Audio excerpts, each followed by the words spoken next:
here, Santa Ana Park.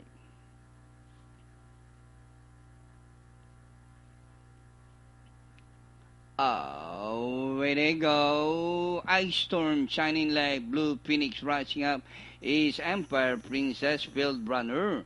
Ice Storm Empire Princess shining like blue phoenix down on the inside fearless boss.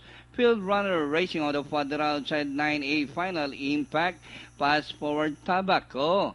And rounding the far turn, Ice Storm final impact. Field Runner and shining light fearless boss sneaking by Drell Empire Princess pass forward joining them as they race the last 450.